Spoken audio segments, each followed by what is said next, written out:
হরে কৃষ্ণ। সবাইকে কৃষ্ণ বৃত্তি শুভেচ্ছা জানাই। বাঞ্ছা কল্প পূর্ববর্তী পাশিং দেবতা পতিতানাং পাবনেভ্যো বৈষ্ণবেভ্যো নমো নমঃ। হরে কৃষ্ণ। তো আজকে আমরা বিশেষ জগন্নাথের লীলা শ্রবণ করব। জগন্নাথ হচ্ছে অত্যন্ত পতিত পাবন করুণাময় ভক্তবৎসল ভগবান জগন্নাথ স্বামী কি যায়। তো জগন্নাথকে যখন কি করা হয় রত্ন সিংহাসন থেকে যখন স্নান বিধিতে নেওয়া যায়, জগন্নাথকে যখন রত্ন সিংহাসন থেকে যখনই রথে নিয়ে যাওয়া হয়। তো জগন্নাথকে যখন রত্ন সিংহাসন থেকে যখন যেদিন যেদিন রথযাত্রা অনুষ্ঠিত হয়ে থাকে, রথযাত্রা যখন অনুষ্ঠিত হয় তখন জগন্নাথ বলদেব সুভদ্রা এবং সুদর্শনকে রথে আরোহণ করে। প্রথমে সুদর্শন, তারপর হচ্ছে যে সুভদ্রা, তারপর হচ্ছে যে বলদেব, তারপর হচ্ছে যে জগন্নাথ গিয়ে থাকেন। প্রথমে সুভদ্রাটা অনেক হালকা, সুভদ্রা যায়, তারপর হচ্ছে যে পরবর্তীতে প্রথমে হচ্ছে সুদর্শন, তারপর হচ্ছে যে সুভদ্রা, তারপর হচ্ছে যে আম, বলদেব, তারপর হচ্ছে যে জগন্নাথ। তো বলা হচ্ছে যে সুদর্শন এবং সুভদ্রাটা হচ্ছে অনেকটা হালকা, জগন্নাথটা হচ্ছে অনেকটা হচ্ছে ভারী, বলদেব হচ্ছে অনেকটা ভারী। তো তখন এই যে যাত্রা হয়, যে জগন্নাথ বলদেব সুভদ্রা সুদর্শন, এই যে যাত্রা, এটাকে বলা হয় পহন্ডি বিজয়। অর্থাৎ ভগবান কি করবেন, যে ভগবান এখন কি করবেন, উনি যাত্রা করবেন, সেজন্য এই যাত্রাটাকে বলা হয় অর্থাৎ ভগবান এখন রত্ন সিংহাসন থেকে উনি রথে আরোহণ করবে, এটাকে বলা হয় পহন্ডি বিজয়। তো এই সময় কি করা হয়, তো এই সময় তখন বছর যখন সুভদ্রা চলে যায় এবং সুদর্শন চলে যায়, তখন এই জগন্নাথ বলদেব তো অনেক ভারী, ওদেরকে তো যে এরকম নেওয়া যায় না। তো সেজন্য জগন্নাথ কি করা হয়, জগন্নাথকে যখন একা একা আসে, তো অর্থাৎ প্রথমে যখন জগন্নাথ আসে, তারপর বলদেব আসে, এটাকে বলা হয় গুটি পহন্ডি, অর্থাৎ গুটি গুটি। আর আমরা আস্তে আস্তে আস্তে আস্তে এক পা করে এগোবে, আস্তে আস্তে যাবে। তো অনেক ভারী বিগ্রহ ভগবানের, সেজন্য কি করা হয়, ভগবানকে এই যে অনেক কষ্ট করে কি করা হয়, যে নিয়ে আসা হয়। তো সেজন্য এটাকে বলা হয় গুটি পহন্ডি বলা হয়। তো যখন গুটি পহন্ডি, তখন সে সময় কি হয়, জগন্নাথের বিগ্রহ যেহেতু অনেক ভারী, সেজন্য নিচে তো কিছু কোনো কিছু দিতে হয়। সেজন্য জগন্নাথের সেখানে কি করা হয়, যে বালিশ ব্যবহার হয়, বিশেষ একটা তুলার বালিশ ব্যবহার করা হয়। তো বলা হয় যে জগন্নাথের সেই তুলার বালিশ গুলা যখনই একটার পর একটা এভাবে তুলার বালিশ উপর রেখে রেখে রেখে রেখে তারপর সেখানে জগন্নাথ কি করেন, রথে নিয়ে আসেন। তো বলা হচ্ছে যখনই জগন্নাথকে যখনই যে যে যখনই সে তুলার বালিশের উপরে রাখা হয়, তখন কি করে তুলার বালিশ গুলা তখন টুস টুস করে জল, তুলার বালিশ গুলো কি হয়ে যায়, ফেটে যায়। যখনই সে বালিশ গুলা ফেটে যায়, তখনই সেখানে সেখানে সমস্ত সেখানে সেই স্থানটা কি হয়ে যায়, তুলা তুলা সব আকাশের মধ্যে মানে কি সেখানে তুলা গুলা উঠতে থাকে। অনেক তখন সুন্দর, খুব সুন্দর একটা অপূর্ব দৃশ্য, সেখানে অনেক সুন্দর একটা অপূর্ব দৃশ্য হয় তখন। দেখতেন সমস্ত তুলাগুলা, সে বালিশ গুলা ফেটে তখন এসে তুলাগুলা সব জায়গায় কি উঠতে থাকে। তো এরকম একজন ভক্ত ছিল, ওনার নাম, যে উনি হচ্ছে যে একদম দিল্লির একটা খুব একটা দরিদ্র একটা যে যে যারা কি করা হয়, যারা যে যে একজন দর্জি, অর্থাৎ যিনি কাপড় সেলাই করে, দর্জি, একদম হয়তো দরিদ্র একটা দর্জি। তো উনি এটা হচ্ছে দিল্লিতে, তো উনি দিল্লিতে থাকতেন। তো উনি একসময় দিল্লির রাজা কি করেছিলেন, যে ওনাকে দুইটা বালিশ দিয়েছিলেন। উনি বিশেষ করে যে রাজার বালিশ গুলা উনি কি করেন, কাপড় চোপড় গুলো উনি কি করেন না সেলাই করে থাকেন, দর্জি। তো দর্জিকে বালিশ দিয়েছে রাজার বালিশ, যে তুমি কি করো, এই দুইটা বালিশ তৈরি করো। তখন এসে দর্জিটা, উনি চিন্তা করতে লাগলেন, আমি এত সুন্দর করে বালিশ তৈরি করলাম, এটা যদি যে আমার প্রভু যিনি জগন্নাথ, তার সেবা যদি না লাগে তাহলে কি হবে, এই যে আমার এত কষ্ট করে বানালাম, তাহলে তো এটা সব বিফলে সহজ হয়ে যাবে। একটু, তো উনি চিন্তা করতেছে, যদি এই বালিশ যদি কি হতো, তো এই বালিশ যদি এগুলো যদি এটা হরে কৃষ্ণ।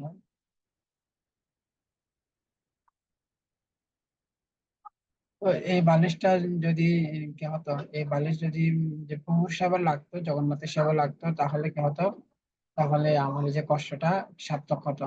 তো এইভাবে তখন কি করেছেন যে তখন সে এইভাবে দর্জি চিন্তা করতে লাগলো, এই বালিশ যদি জগন্নাথের সেবা লাগতো তাহলে অনেক ভালো হতো। তখন তখন সে সে যখন সে তো সেদিন ছিল যে জগন্নাথের রথযাত্রা উৎসব। তখন রথযাত্রা উৎসব সময় তখন সেখানে কি হয়ে গেল, হঠাৎ করে সেখানে বালিশের প্রয়োজন হয়ে গেল। এখন বালিশ কোথায় পাবে, বালিশ কোথায় পাবে? তো সবাই তখন সমস্ত পান্ডারা চিন্তিত হয়ে গেল যে এখন তো বালিশ প্রয়োজন, এখন তো হঠাৎ করে বালিশ শর্ট হয়ে গেল। কেননা অনেক বালিশের সেখানে কি হয়, তোলার বালিশ প্রয়োজন হয়ে ওঠে। তখনই কি করলো, তখন সেদিন রথযাত্রার দিকে হলো, তখন হঠাৎ করে জগন্নাথ কি করলো, একটা বালিশ উনি কি করলো, অর্থাৎ উনি একটা বালিশ সেখানে নিয়ে, হঠাৎ একটা বালিশ নিয়ে আসলো একটা। তখনই হঠাৎ করে দেখতে পেলো যে সে পান্ডারা সেখানে একটা বালিশ রয়ে গেছে। তখন তারা কি অত্যন্ত তারা সবাই অবাক হয়ে গেল যে এই বালিশটা তো এখানে ছিল না, এটা করতে গেল। তখনই এবার কি হলো, তখন সেই তারা অবাক হয়ে গেল যে বালিশটা কোথাতে গেল, কোথাতে গেল। তখন পরবর্তীতে কি হয়, যখন রাজা যখন আসছে সে দর্জির কাছে বলতেছে যে যে আমি যে বালিশ দিয়েছি, যে বালিশ গুলো ফেরত দাও। তখন এই দর্জি, যখন রাজার যখন লোক পাঠিয়েছে তখন এই দর্জি বলছে যে এই বালিশ এটা নিয়ে যান। তখন রাজা আবার লোক পাঠিয়েছে, বলছে যে আমি আমি দুটো বালিশ দিয়েছি, একটা বালিশ কেন? তখন কি করছেন, সে রাজা স্বয়ং এসে জিজ্ঞেস করে যে আমি তো দুটো বালিশ দিয়েছি, আরেকটা বালিশ কোথায়? তখন সে দর্জি অত্যন্ত ভয়ভীত হয়ে যায়। সে ভয়ভীত হয়ে বলতে লাগলো যে আপনি যে দুইটা বালিশ দিয়েছেন, কিন্তু আমার প্রভু জগন্নাথ উনি কি করেছেন, একটা বালিশ নিয়ে চলে গেছে। তো বলছে তোমার প্রভু উনি কোথায় থাকে? বলছে উনি জগন্নাথ পুরীতে থাকে। বলছে পুরী থেকে এখানে কিভাবে আসলো? বলছে যে ওনার লম্বা হাত আছে। তো তাই নাকি? তাহলে ঠিক আছে। তো তখন কি করেন, সে দর্জিকে বেঁধে রাখেন। বলছে, ঠিক আছে, দেখি তোমার প্রভুর যদি লম্বা হাত থাকে তাহলে সেই লম্বা হাত দিয়ে তোমাকে রক্ষা করতে পারে কিনা। তখনই সেই দর্জিটাকে কি করেন, যে সে কি করেন, যে রাজা কি করেন, তাকে ধরে নিয়ে যায় এবং তাকে জেলখানা বন্দি করে রাখে। তখন সে দর্জি কি করতে লাগলেন, সে তিনি কান্নাকাটি করতে লাগলেন যে প্রভু আপনি আমাকে কি করুন, রক্ষা করুন। তো তখনই জগন্নাথ কি করেন, জগন্নাথ তখন স্বপ্নে আসে। স্বপ্নে এসে সে রাজাকে বলতে লাগলো যে যে যে আমি হলাম কি, যে আমি হলাম রাজা, আর ও আমার ভক্ত, আমার জন্য কি করেছেন, একটা বালিশ চুরি করেছেন। তো তুমি কি করে, তুমি বলছো যে আমি তোমাকে কি করেছি, যে জগন্নাথ বলতে লাগলো যে আমি তোমাকে রাজা করেছি। তো এখন আমি আমি তোমাকে রাজা করেছি, তুমি যদি কালকে যদি কি করো দেখো, ওকে যদি ছেড়ে না দাও, তাহলে তুমি আবার কি হয়ে যাবে, তুমি কালকে আবার বিক্রি হয়ে যাবে। যদি তুমি তুমি কি করো, এক্ষুনি কি করো আমার ভক্তকে ছেড়ে দাও। তখন কি করেন, তখন তাকে চাবুক দিয়ে খুব পিটিয়েছে। যখন চাবুক দিয়ে পিটেছে স্বপ্নে, তখনই উনি সকালবেলা যখন সকাল হয়েছে তখন দেখতেছে কি, যে তার সমস্ত গায়ে ব্যথা। তখন সেই স্বপ্নের সাথে মিলে গেছে যে তাকে কি অনেক অনেক পিটানো হয়েছে। তো তখন উনি স্বপ্নটা দেখে অবাক হয়ে গেছে। এখন তখন সকালবেলা দেখেছে কি তার শরীরে ব্যথা। তো তখন সে কি করেন, তখন সে দর্জির কাছে গিয়ে ক্ষমা চায় যে যে আপনার প্রভু স্বপ্নে এসে আমাকে কি করেছেন, অনেক খুব পিটিয়েছে। তখনই কি করছেন দর্জিটিকে, তখন কি করছেন সে উম, দর্জির কাছে গিয়ে ক্ষমা চাইলেন। এভাবে কি করেন যে তখন সে দর্জি অত্যন্ত কি হয়ে যায়, বিস্মিত হয়ে যায়। তখন সে কি করেন, সে বলছে যে তখন সে কি করেন, যে জগন্নাথের গুণকীর্ত হতে থাকেন যে যে প্রভু এত উনি যে এত কৃপাময়, উনি স্বয়ং কি করেছেন, উনি স্বয়ং এসে আপনার বালিশ কি করেছেন, উনি স্বয়ং এসে গ্রহণ করেছেন। তখন রাজা কি করেছেন, উনি জগন্নাথের কাছে গিয়ে পরবর্তীতে উনি দুশো ক্ষমা চাইছেন এবং পরবর্তীতে উনি জগন্নাথের পরম ভক্ত হয়েছেন। তো এইভাবে কি করেছেন, যে ভগবান ভগবত গীতায় বলেন, তীর্থতমম ভবদান্তি তাম তথায় ভজামি অহম। অর্থাৎ যে যেভাবে আমার আরাধনা করবে আমি তাকে সেভাবে সন্তুষ্ট করবো। তো ভগবান আমরা যেটা বাসনা করবো, ভগবান কি করবেন, সে আমাদের বাসনাটা পূর্ণ করে থাকেন। সেজন্য তাকে বলা হয় বাঞ্ছা কল্পতরু। তো তিনি কি করেন, সমস্ত মানুষের মনোবাসনা পূর্ণ করে থাকেন। তো এরকম আরেকটা লীলা রয়েছেন, একজন যে যে বালিয়া দাসী নামে একজন ভক্ত রয়েছেন। তো বালিয়া দাসী উনি হচ্ছে একজন ভগবানের, জগন্নাথের হচ্ছে যে পরম ভক্ত। তো একসময় কি করেন, দাসিয়া যে বালিয়া যে দাসিয়া দাসীটা উনি কি করেছেন, যে দাসী একদিন এক সময় উনি কি করেছেন, উনি জগন্নাথকে দর্শন করতে গিয়েছেন, জগন্নাথকে দর্শন করে আসছেন। জগন্নাথকে দর্শন করে উনি অত্যন্ত আনন্দিত হয় এবং সেখানে গিয়ে জগন্নাথের প্রসাদ পেয়েছেন। জগন্নাথের প্রসাদ পেয়ে তারপর উনি জগন্নাথকে দর্শন করেছেন। জগন্নাথকে দর্শন করে তখন দর্শন করেছেন, তখন অত্যন্ত আনন্দিত মনে উনি জগন্নাথের সেখানে, আর জগন্নাথকে দর্শন করে তখন দেখলেন যে তার ভিতর দিব্য ভাবগুলা প্রকাশিত হয়েছে। সে কখন ক্রন্দন করতে লাগলেন, সে কখন কান্নাকাটি করতে লাগলেন, এবং এইভাবে বিভিন্ন বিভিন্ন যে যে দিব্য গুণগুলো তার ভিতরে প্রকাশিত হলো। তখন সে কখনো হাসতেছে, কখনো কখনো সে সে কখন নৃত্য করতে লাগলো পাগলের মতো। তখন কি করলো, তখন সে গিয়ে ফিরে আসলো এবং সে এইভাবে সবসময় ভগবানকে স্মরণ করতে লাগলো, ভগবান গুণকীর্তন করতে লাগলো যে প্রভু প্রভু কত মহান কত শ্রেষ্ঠ। এইভাবে ভগবানের গুণকীর্তন করতে লাগলো। তখন একদিন কি করলো, যে তার স্ত্রী তাকে কি করলো, যে শাক দিয়ে অন্ন ভাত দিল। তো অনেক শাকগুলা তো স্বাদ, যে অন্ন তো সাদা আর শাকগুলা তো মানে কি তাকে লাল শাক দেওয়া হয়, তখন সেই লাল শাকগুলো তো কালো কালো। তখন সে কি করা হয়, অথবা প্রথমে অন্ন দিয়েছেন, তারপর লাল শাক দিয়েছেন লাল, তারপর হচ্ছে লাল বর্ণ, তারপর হচ্ছে কি অন্য কোনো শাক দিয়েছেন কালো, তখন সেটার মাঝখান দিয়েছেন। সেটা অনেকটা কি হয়ে গেল, জগন্নাথের চোখের মতো হয়ে গেল। প্রথমে কচু শাক, তারপর হচ্ছে লাল শাক, তারপর হচ্ছে যে চারিদিকে সাদা অন্ন। তো এইভাবে এটা জগন্নাথের চোখের মতো হয়ে গেল। তখন সে দাসিয়া যখন সে যখন অন্ন অন্ন খেতে লাগলো, তখন সে অন্ন দর্শন করে দেখতে পাচ্ছে কি সেখানে, সে যে তখন সে যে তার জগন্নাথের চোখের স্মরণ হলো। যখন তার তার যখন জগন্নাথের চোখ স্মরণ হলো, তখন সে কি লাগলো, প্রভু আমার প্রভুর জগন্নাথের চোখ, আমার প্রভুর জগন্নাথের চোখ। তখন সে প্রভুর জগন্নাথের চোখ বলে বলে সে কি করতে লাগলো, তখন নৃত্য করতে লাগলো, খুব করতে লাগলো। তখন সে মানে অত্যন্ত সেই কি নৃত্য নৃত্য করতে লাগলো, বলছে আমার প্রভুর চোখ, আমার প্রভুর চোখ, আমার প্রভুর চোখে যে আমার প্রভুর চোখ আছে যে অনেক অত্যন্ত করুণাময়। তখন তখন তার স্ত্রী অবাক হয়েছে যে এই যে কি হলো, কি হলো প্রভুর কি হলো। তখন তো চারদিকে অনেক মানুষ সেখানে জড়ো হলো। তখন তখন বলছে যে কি হলো, তখন তার স্ত্রী বলছে যে এখানে ও মানে কি ওকে খেতে দিয়েছি ও, আর ও খাবার গুলো দেখে এরকম। তখন একজন ভক্ত বলতে লাগলো যে ও তাকে তাহলে দেখি তো কিরকম, দেখতেছি কি সেটা জগন্নাথের চোখের মতো। তখন ও বলছে ও ও ও যেহেতু যেহেতু সেই জগন্নাথকে দর্শন করে আসছে, তো এই অন্নগুলো তো জগন্নাথের চোখের মতো, সেজন্য কি হলো, সেই জগন্নাথের এই যে অন্নগুলো দেখে তার কি হলো, জগন্নাথের চোখের স্মরণ হলো।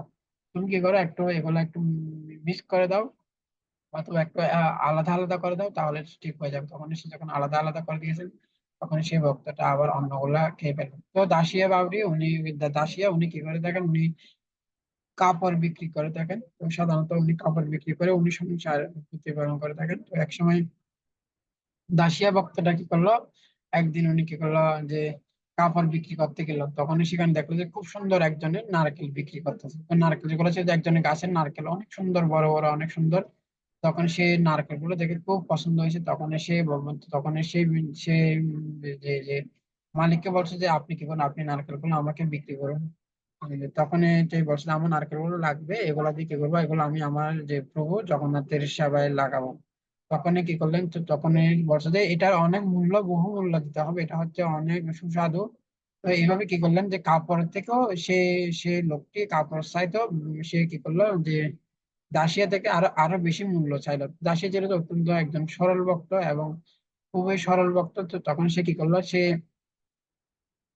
কি করলো বলছে বহু মূল্য হলেও সে কি করে না, সে যে যে ডাবের চাইতো, যে অর্থাৎ কাপড়ের চাইতো যে ডাবের আরো অনেক দাম, অর্থাৎ সে চাইলো। তখন সে কি করলো, বলছে ঠিক আছে আপনি আমাকে করুন, আমি অন্তত কাপড়ের বিনিময়ে হলো কি করুন, আপনি আমাকে ডাবটা প্রদান করুন।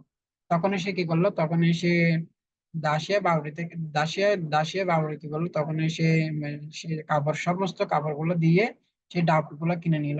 তখন ডাবগুলো কিনে নিল, তখন সেখানে তখন উনি কি করলো, এবার সেই ডাবগুলো কিনে নিয়ে আসলো। তখন যারা যারা জগন্নাথ এরকম জগন্নাথকে দর্শন করতে যাচ্ছে বিভিন্ন ভক্তরা, তখন একটা ব্রাহ্মণকে দিয়েছে, বলছে যে দেখো তুমি এই এই এই যে ডাবগুলো নিয়ে যাবে, এগুলো প্রভু জগন্নাথকে দেবে। তুমি কিভাবে দেবে, তুমি বলছো যে তুমি সরাসরি ব্রাহ্মণকে দেবে না, তুমি এগুলা এই যে পান্ডাদেরকে দেবে না, তবে তুমি কিন্তু তুমি সুদর্শন চক্রকে দেবে। সুদর্শন চক্রকে অর্থাৎ তুমি যে দক্ষিণ দ্বারে গিয়ে সেখানে যে সুদর্শন চক্র আছে, তো তখন তুমি সুদর্শন চক্রকে দেখাবে। সুদর্শন চক্র হচ্ছে জগন্নাথ থেকে স্বয়ং অভিন্ন, অর্থাৎ ভগবানের যে সুদর্শন চক্র সেটা ভগবান থেকে অভিন্ন বলা হয়। কেউ যদি শুধু ভগবান যে কেউ যদি সুদর্শন চক্রকে দেখে, তাহলে উনি ওনাকে ভগবানকে দর্শন করা হয়ে যায়।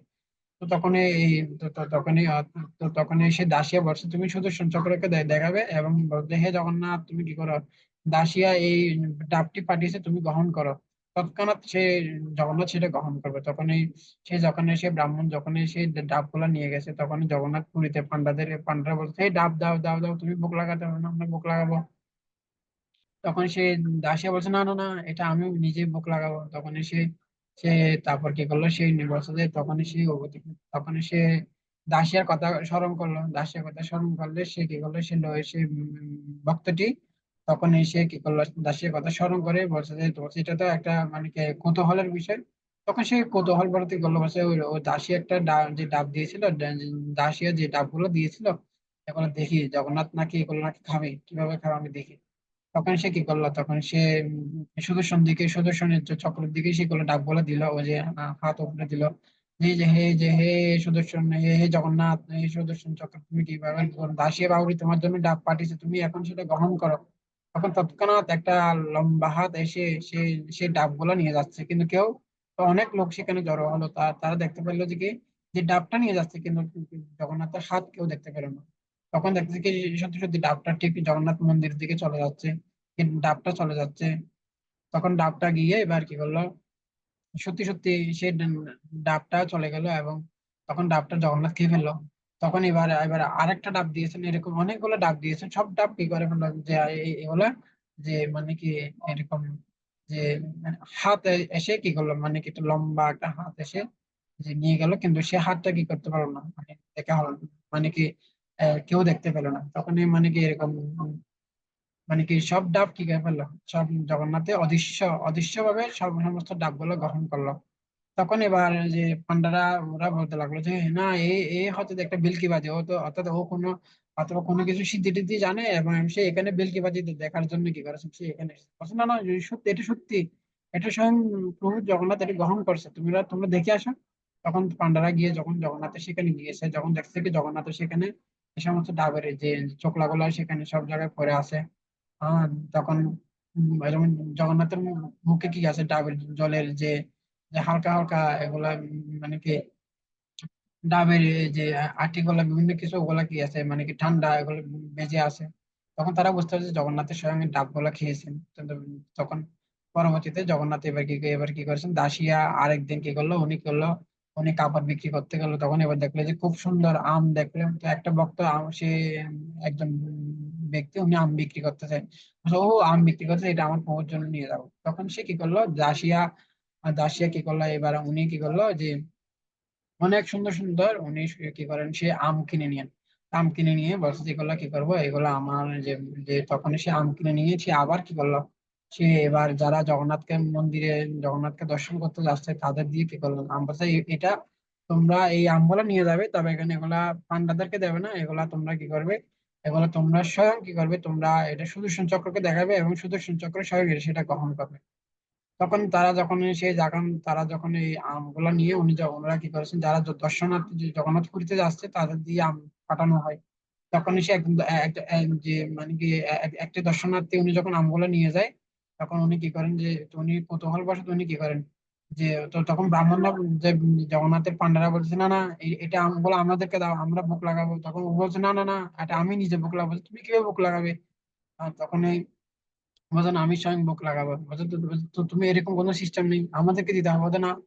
তখন সে কি করলো, সে কি করলো, সে সুদর্শন চক্রের উদ্দেশ্যে সেই আমগুলা কি করলো, অফারিং করলো। বলছে যে হে জগন্নাথ, হে হে সুদর্শন চক্র, আপনি কৃপা করে কি করুন, আমটি গ্রহণ করুন। তখন কি হলো, সেই আমগুলা জগন্নাথ স্বয়ং অদৃশ্য ভাবে কি করতেন, হাত এসে, লম্বা হাতে সেই সমস্ত আমগুলা খেয়ে ফেলতেছে। তখন এই পান্ডারা বলছে, না না, এ হচ্ছে দেখি একটা বিলকে বাজে, তান্ত্রিক হবে এসে। তখন তখন সে বক্তারা বলছে, না না, তোমরা গিয়ে দেখে আসো। তখন সত্যি সত্যি সত্যি সত্যি কি হলো, আসলে সত্যি সত্যি সে জগন্নাথের কি আছে, জগন্নাথের মুখের ভিতরে, মানে কি জগন্নাথের মুখে সবগুলো কি আছে, সব সব জায়গায় আমের আটি বেজে আছে, এবং জগন্নাথের মুখে আটি বেজে আছে। তখনই বুঝতে পারছে যে কি না, জগন্নাথ সত্যি সত্যি আম খেয়েছেন। তো এইভাবে সে দাসিয়া, দাসিয়ার কি খেয়েছেন, অর্থাৎ দাসিয়ার ভক্তিতে ভগবান অত্যন্ত প্রসন্ন হয়েছেন। এইভাবে জগন্নাথ কি করেছেন, এইভাবে সবাই সবাই কি করছে, তখন পরবর্তীতে দাসিয়াকে সবাই চিনে ফেলেন, এই যে দাসিয়া হচ্ছে জগন্নাথের পরম ভক্ত। তো এইভাবে দাসিয়া কি করেন, উনি ভগবানের প্রতি, ভগবান অত্যন্ত জগন্নাথ দাসিয়ার প্রতি অত্যন্ত প্রসন্ন হয়েছিলেন। তো এবং দাসিয়ার দেওয়া যে, যে ভক্তিপ্রত উপহার, সেটা ভগবান গ্রহণ করেছেন।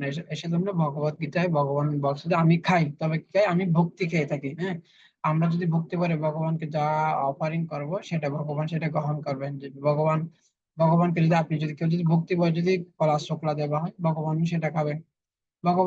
ভগবান এমনকি ভক্তের উচ্ছিষ্ট পর্যন্ত খেয়ে থাকে। আমরা জানি রামায়ণে কিভাবে কি করেছেন, একটা মাতাজি কি করেছেন, রামায়ণে একটা মাতাজি উনি কি করেছেন, যে উনি উনি উনি ফল খেয়ে দেখতেন যে কোন ফলটা মিষ্টি কোন ফলটা টক, যেটা উনি খেয়ে দেখতেন, এবং যেটা টক সেটা আলাদা রাখতেন, এবং যেটা মিষ্টি ফল সেটা হচ্ছে উনি আলাদা করে রাখতেন। তো এইভাবে রামচন্দ্রের সাথে ওনার গুরুদেব বলছে যে একদিন তুমি অবশ্যই কি করবে, রামচন্দ্রকে দর্শন করতে পারবে, তুমি এই প্রতিদিন এই এই এই রাস্তা দিয়ে রামচন্দ্র একদিন আসবে, তুমি তুমি কি করে এটা এতে ঝাড়ু দেবে। সেজন্য বলা হয় যে কি গুরু গুরুদেব যখন যেটা বলবে সেটা অবশ্যই হৃদয় ধারণ করা উচিত। গুরু মুখ পদ্ম বাক্য চিত্তে করিয়ে আর না মনে করিও আশা। তো তো গুরুদেব যখন যেটা বলবে সেটা অবশ্যই হবে। গুরুর মুখ পদ্ম বাক্য চিত্তে করিয়ে কার না মনে করিও আশা। তো গুরুদেব বলছে যে অবশ্যই তুমি একদিন অবশ্যই ভগবান কি করতে পারবে, যে ভগবান অবশ্যই একদিন এ পথ দিয়ে যাবে। তখন এসে গুরুদেবের আজ্ঞাকে পালন করে প্রতিদিন সে রাস্তা ঝাড় দিত। একদিন ঠিক ঠিক সেখানে এসে কি হয়, সেখানে রামচন্দ্র এসে উপস্থিত হয়, এবং তখন রামচন্দ্রকে উনি কি করতেন, রামচন্দ্রকে উনি যে সুস্বাদু যে মিষ্টি, সুস্বাদু যে মিষ্টি ফলগুলা এগুলা কি করেছেন, মিষ্টি ফলগুলা যে মিষ্টি ফলগুলা ওনাকে উনি নিজে খেয়ে খেয়ে কি করতেছেন, রামচন্দ্রকে দিচ্ছেন। তখন লক্ষণ দেখতেছে কি ব্যাপার, কি হলো, ওই যে ওনার নিজের উচিষ্ট দিচ্ছে। তখন রামচন্দ্র লক্ষ্মণের দিকে তাকিয়ে বলছে না, সে হয়তো এটা আমি এভাবে আমি আমার ভক্তের উপহার আমি এভাবে গ্রহণ করে থাকি। সেজন্য ভক্ত যখন কোনো কি করেন, ভক্ত যখন কোনো উচিষ্ট দেন, উচিষ্ট তো ভগবান খেয়ে থাকে, কেননা ভগবান বলছে আমি কি করি, আমি ভক্তি খেয়ে থাকি। তো সেজন্য ভগবদ্গীতা ভগবান বলছে যে যে আহ পত্রপুষ্প ফলম তুম জমে বক্তা পদ্ধতি তৎ উপহতম অস্নামে অস্নামি, অর্থাৎ আমি খাই, কি খাই, হ্যাঁ, পত্রপুষ্প ফলম তুম জমে বক্তা প্রযোজ্যতি তৎ উপহতম অস্নামি তৎ আত্মনং প্রযোদাত্মনং। তো অর্থাৎ আমি ভক্তিটা খেয়ে থাকি, অর্থাৎ ভক্তি করে আপনি যেটা দিবেন সেটা ভগবান গ্রহণ করবে।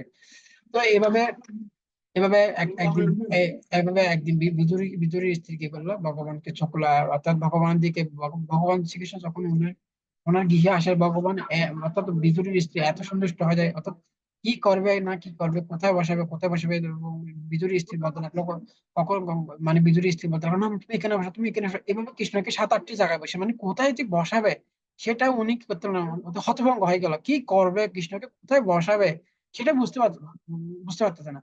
তখন এই কৃষ্ণকে মানে কৃষ্ণের প্রতি এত আদর স্নেহ করতে লাগলো যে কৃষ্ণ বলছে তুমি এটা খাও, কৃষ্ণ এটা খাও। কৃষ্ণ কিন্তু কৃষ্ণ কি খাওয়াচ্ছে সে উনি নিজে বুঝতে পারলো না। পরে দেখতে পেয়েছে কি, পরে দেখতে পেয়েছে কৃষ্ণকে চোখ লাগ, এবং কৃষ্ণ কি করছে সে তার ভক্তিতে, মানে কৃষ্ণ কি হয়েছে অভিভূত হয়ে গেছে যে কি, অর্থাৎ কৃষ্ণ কি করলো তার যে মায়ের স্নেহে, বিদুরীর স্ত্রী হচ্ছে মায়ের মতো। তখন কি হলো যে তখন দেখলো যে কি কৃষ্ণ কেবল শুক্লা গুলো খেয়ে ফেলছে। তো ভগবান কি করেন এভাবে ভক্তিতে, যে ভগবান বলছে আমি ভক্তিতে, ভক্তি করে আমাকে যাওয়া যাবে তা আমি খেয়ে থাকি। তো এইভাবে কি করেছেন যে ভক্ত যখন কোনো প্রীতি সহকারে, ভগবান বলছে যে প্রীতি, ভগবান বলছে যে তেষাং সততম যুক্তানাম ভজতাম প্রীতি পূর্বকম। তো আমরা যখন কোনো কাজ করব, ভগবানের জন্য রান্না করবো, ভগবানের কোনো সেবা করবো, সেটা যেন প্রীতি পূর্বক করি। কেন ভগবানের কোনো কিছু প্রয়োজন হয় না, ভগবানকে আমাদের হাতে রান্না খেতে হয় না, কেননা ভগবান হচ্ছে আত্মারাম, আত্মারাম হচ্ছে মনে নিগন্তে পুরুষমে করবেন তো হচ্ছে কোন ভক্তি ইতভূত গুণ হরি। ভগবান হচ্ছে আত্মারাম, তাকে কোনো কিছু খেতে হয় না, কিন্তু ভগবান কেন গ্রহণ করে দেখেন, কেন আমরা যদি ভগবানকে অপারিং করি তাহলে এটা হচ্ছে কি ভক্ত ভগবানকে প্রেম দান করতেছেন, আর ভগবানও কি হয় ভগবান ভক্তকে প্রেম দান করতেছেন। তো সেজন্য ভক্তের প্রতি অনুগ্রহ করে কি করে দেখেন, ভগবান ভক্তের সেবা গ্রহণ করে থাকেন। তো সেজন্য ভগবান কি করে থাকেন, ভগবানকে ভোগ লাগানো হতো, এবং ভগবান ভক্ত যখন কি করে দেখেন, ভক্ত যখন কি করেন, ভক্ত যখন যে যে হ্যাঁ অর্থাৎ ভক্ত যেভাবে ভগবানকে সেবা করেন, ভগবান সেভাবে সেটা কি করেন, সে ভগবান ভাবটা গ্রহণ করে থাকেন। তো সেজন্য তো ভক্তকে বলা হয় ভাবগ্রাহী, ঠিক আছে, আর ভগবানকে বলা হয় সারগ্রাহী। তারপর হচ্ছে যারা যারা হচ্ছে অভক্ত তাদেরকে বলা হয় তারা হচ্ছে ভারগ্রাহী, ঠিক আছে, সারগ্রাহী, ভারগ্রাহী। উম, ভক্ত হচ্ছে যে উনি হচ্ছে যে কি উম, ভগবান হচ্ছে যে সারগ্রাহী, আর ভক্ত হচ্ছে যে উনি হচ্ছে যে উম, ভুলে গেছি, যা হোক। তো তো এইভাবে কি করেন, আমি আরেকটা লীলা বলি, সেটা হচ্ছে যে জাসপুর রাজকন্যা, জাসপুর এই লীলাটা বলে শেষ করব আজকে। তো ওই জাজপুর রাজকন্যা উনি হচ্ছে যে যে একজন রাজার কন্যা। তো একসময় কি করা হয় যে তো এক সময় একটা জগন্নাথের পান্ডা উনি কি করেন জাজপুরে, অর্থাৎ সেখানে উনি কি করেন জয়পুরে সেখানে এসে উপস্থিত হয়েছিলেন। সেখানে যে যে রাজার যে জাজপুরে সেখানে যে রাজা রয়েছেন উনি সে অর্থাৎ একটা পান্ডা উনি কি করেছেন জয়পুরে আসছেন, জাজপুরে আসছে, জাজপুরে এসেছেন। তো তখন মানে জাজপুরে এসেছেন তখন উনি ডোনেশনের জন্য আসছেন, সেই পান্ডাটা ডোনেশনের জন্য সেখানে এসেছেন। তখন সে তখন কি করলো, সেই পান্ডাটা ডোনেশন এলো। তখন এই যে রাজা আর যে রাজার যে কন্যা, উনি চিন্তা করতে লাগলো যে আমি ভগবানকে কি দেবো, আমি ভগবানকে কি দেবো। তো ভগবান তো সবকিছু আছে, উনি হচ্ছে যে লক্ষ্মীপতি, তার তো কোনো কিছুর অভাব নেই। তো ভগবান হচ্ছে যে লক্ষ্মীপতি, তাকে আমি কি দান করবো, তার তো কোনো কিছুর অভাব নেই। কিন্তু আমার আমার তো দেওয়ার মতো তার কিছুই নেই, আমি তাকে কি দেবো, সবকিছু তো ভগবানের, ভগবান তো সবকিছু।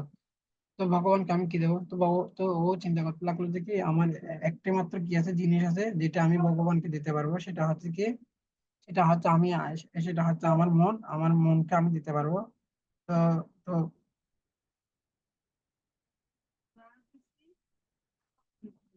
তো তো তো সেই কন্যাটা বলতে লাগলো যে কি আমি কি আমি আমার আমার তো আমার তো কিছু নেই, সবকিছু তো ভগবানের। তো আমি সবকিছু তো সবকিছু তো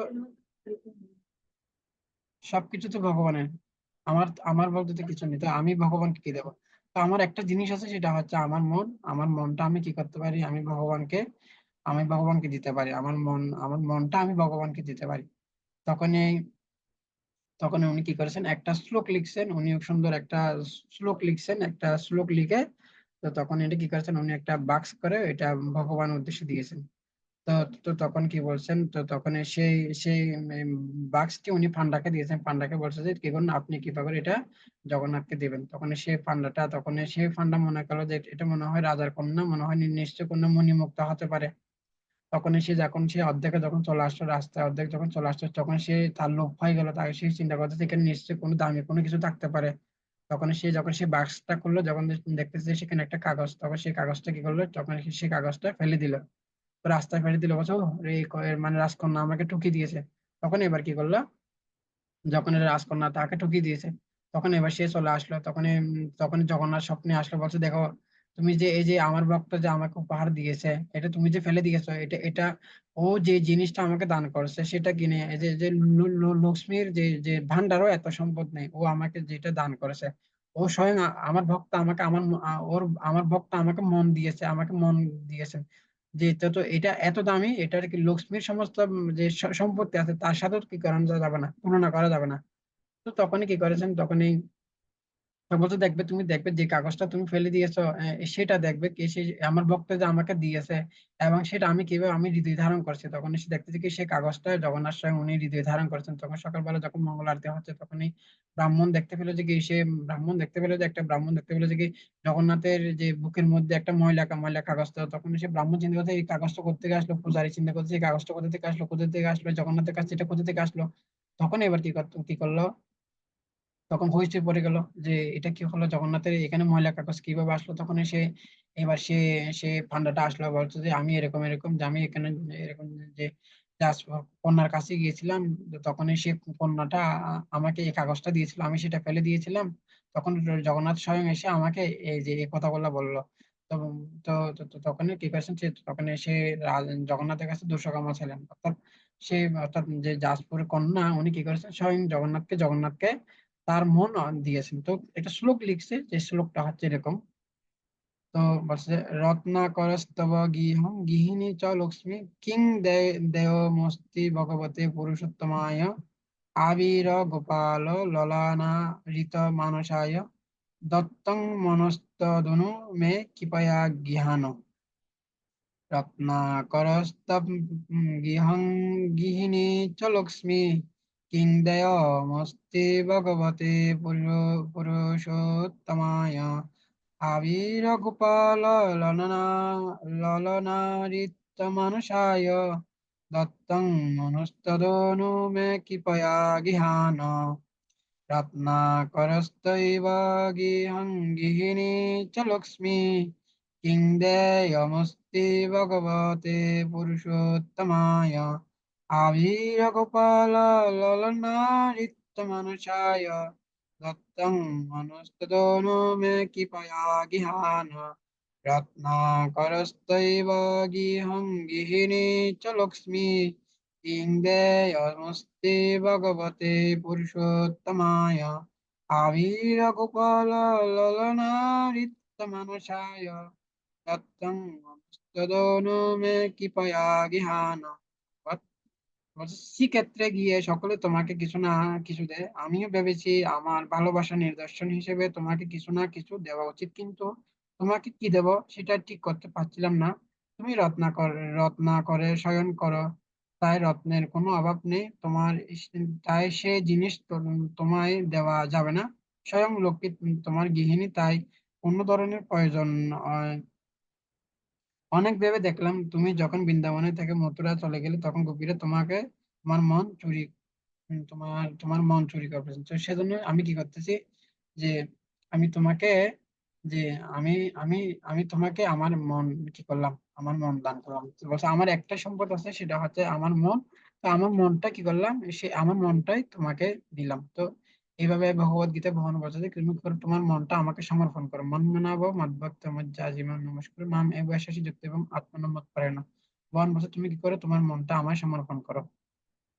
তো আমরা এটা হরে কৃষ্ণ মহামন্ত্রের মাধ্যমে কি করতে পারি, আমরা ভগবানকে স্মরণ করতে পারি এবং ভগবানকে আমাদের মনটা, অর্থাৎ আমরা যে কোনো ভগবানের সেবা করার মাধ্যমে আমরা কি করতে পারি, আমাদের মনটা ভগবানকে অর্পণ করতে পারি। আমরা যখনই, অর্থাৎ যখনই আমাদের মনটা আমরা যখনই ভগবানকে অর্পণ করব, ভগবানের চিন্তা করব, এবং এইভাবে আমরা কি করতে পারি, ভগবানকে চিন্তা করার মাধ্যমে ভগবানকে আমাদের ভগবানের সেবা যুক্ত হওয়ার মাধ্যমে আমরা কি করতে পারি, আমরা জড় জগতের বন্ধন থেকে মুক্ত হতে পারি। সেজন্য অর্থাৎ কেউ যখনই ভগবানের সেবায় যুক্ত হয় তখনই কি করতে পারেন, উনি এই জগতে থেকে উনি সমস্ত বন্ধন থেকে মুক্ত হন।